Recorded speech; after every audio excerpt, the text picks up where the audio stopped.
Distributes. अगर मैं population growth की बात करूं कि कितनी पॉपुलेशन ग्रोथ होगी, तो पॉपुलेशन की ग्रोथ किसके ऊपर डिपेंड करेगी बेटा, यानी कि हम नेटेलिटी जो बर्थ रेट होगा और जो इमिग्रेशन है उसको ऐड करेंगे, ठीक है ना, बर्थ रेट उस पॉपुलेशन का बर्थ रेट और इमिग्रेशन को ऐड करेंगे, ठीक है ना, और इसमें से उस पॉपुलेशन के अंदर जो डेथ रेट है उसको और जो इमिग्रेशन है इनके सम को इसमें से माइनस कर देंगे, ठीक है ना, तो हमारा क्या निकल के आ जाएगा, उस पॉपुलेशन की ग्रोथ निकल के आ जाएगी। अगर मैं नॉर्मली इन मतलब एक ऑर्डिनरी केस की बात करती हूँ, तो जो पॉपुलेशन ग्रोथ होती है वो बेसिकली दो ही फैक्टर पे डिपेंड करती है, एक तो नेटेलिटी होता है बेटा और दूसरा मोर्टेलिटी होता है, ठीक है ना, क्योंकि अगर मैं इमिग्रेशन और इमाइग्रेशन की बात करती हूँ तो ये बहुत ही रेयर केसेस हैं, ये जब किसी पर्टिकुलर किसी नए हैबिटेट के अंदर कोई पॉपुलेशन वहां पर कॉलोनाइज हो रही है तो उस टाइम पर मैं बोल सकती हूँ कि इमिग्रेशन का रोल नेटेलिटी से ज्यादा हो सकता है, ठीक है ना, लेकिन जो नॉर्मली बेसिकली ऑर्डिनरी केसेस की अगर हम बात करते हैं तो वहां पे जो पॉपुलेशन ग्रोथ है वो दो फैक्टर पे सबसे ज्यादा डिपेंड करेगी, नेटेलिटी और मोर्टेलिटी क्या है, नेटेलिटी यानी कि बर्थ रेट क्या है उस पॉपुलेशन का और डेथ रेट क्या है उस पॉपुलेशन का, ठीक है। अब हम बात करते हैं एज पिरामिड की।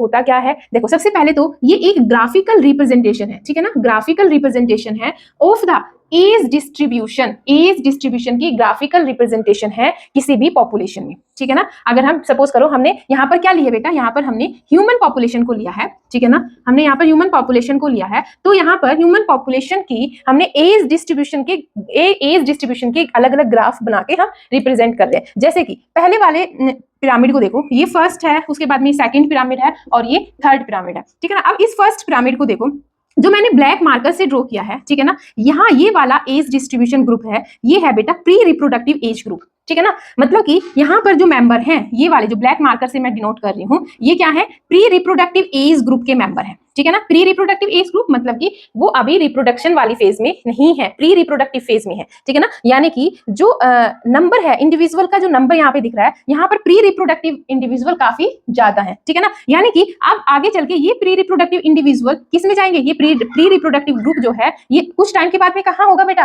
रिप्रोडक्टिव फेज में होगा, ठीक है ना, और जब ये रिप्रोडक्टिव फेज में जाएगा तो फिर यहाँ पर जो पॉपुलेशन होगी, जितने ज्यादा रिप्रोडक्टिव फेज में जितने ज्यादा मेंबर होंगे तो पॉपुलेशन उतनी ज्यादा इंक्रीज होगी, ठीक है ना। तो यहाँ पर इस फर्स्ट वाले पिरामिड में हमें क्या देखने को मिलता है, ये एक एक्सपेंडिंग पिरामिड है, ठीक है ना, कैसा है, एक्सपेंडिंग एज पिरामिड है, इसका जो शेप होती है वो ट्राइंगुलर शेप होती है, ठीक है ना, किस तरीके से यहाँ पे हमें एक ट्राइंगुलर शेप मिल रही है, सबसे ज्यादा प्री रिप्रोडक्टिव एज, उसके बाद में फिर हमें रिप्रोडक्टिव एज के दिख रहे हैं और उसके बाद में सबसे ऊपर हमें पोस्ट रिप्रोडक्टिव एज के इंडिविजुअल दिख रहे हैं, ठीक है ना, बात आई समझ में।